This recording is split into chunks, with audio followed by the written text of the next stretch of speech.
Hi, this is Eric Martin, Report Game Geek. I'm here with Romain from Yellow, looking at Maxime Rambourg's Arena for the Gods. Yes. Now, Maxime did the Big Book of Madness for you, and now something different.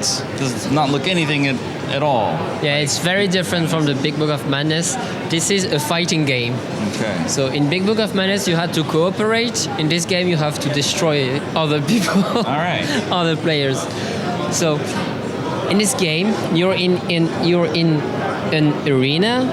The gods are watching you, and you are heroes from different mythologies, such as Greek mythology, Japanese, Chinese, etc. Okay. And you have to fight to the death. When the first player dies, then you can reveal your health points that are behind your temple, and the player with the most health point left wins. Okay. So how to battle? There are different cards, spells, shields, animals, and weapons. Let's take some example.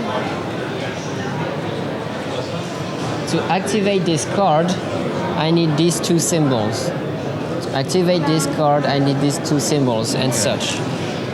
So when it's your turn to play, you just roll the dice, and like in King of Tokyo, you can re-roll some of your dice up to 3 times. Okay.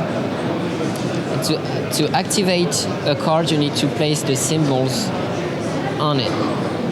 For example, I can activate this card, but I'm just cheating a bit here. But let's imagine that this was a shield. I can activate it 2 times. Okay. So let's say, for example, that this card says deal 3 damage to not adjacent player, and I'm this one. Since I activated 2 times, I deal 6 damage to another player. Okay. So there's a bidding phase in which you put as many cards as there are players for each category. For example, we are 3 players. At the beginning of the game, we can bid with using our health points. We can bid. We show the person with the most health can choose first which one they want. Okay. So there's a lot of replayability, because if you play, if you bid on the cards, you know there are obviously more cards than there can be players. So you never have the same cards, and you always have different effects, and you can work on some combinations. Okay. So it's very interesting. But for some more casual play, you can use predefined sets for each character. Right. Yeah. Okay. Depends on your mood.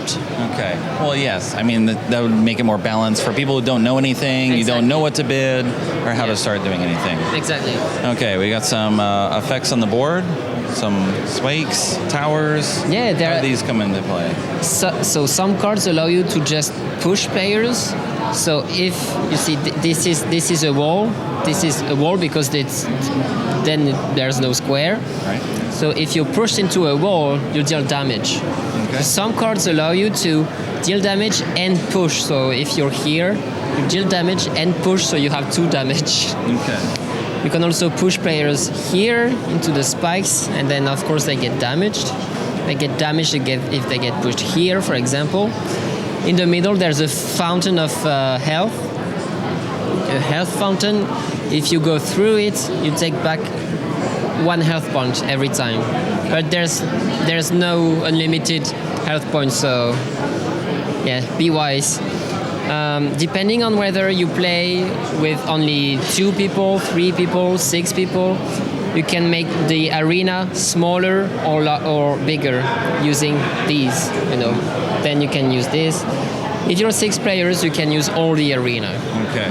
Yeah, because there's more people on the board. So Okay. that's Arena for the Gods. Is there anything to keep everyone from just picking on one person? No. We just want And that's what usually happens, actually. Okay. Everyone starts beating up. We know that John's running low on health. Depends if you know. Except if I'm not going to win, then I don't want to do that. Yeah. Okay. Depends if the people that you play with know each other. I've played it with two best friends, and obviously they were all against me. Okay. But if for the more casual play, I don't think that happens automatically. But that's part of the fun too. Trying to defend yourself. I know someone who won while testing this game because that's still a prototype. Right. But when we played, he won just by saying, "Don't hit me. I still have a lot of health, and he has not a lot of health. So if you hit him, it's gonna end the game, and so you will win." But actually, he had like nothing left because we couldn't remember that we beat him already. But when he said that if we beat him, then the game would last longer, then nobody beat him. Right. Okay. There are some strategies. So some mind games as well. Yes, There you go. exactly. Thanks for the overview of Arena.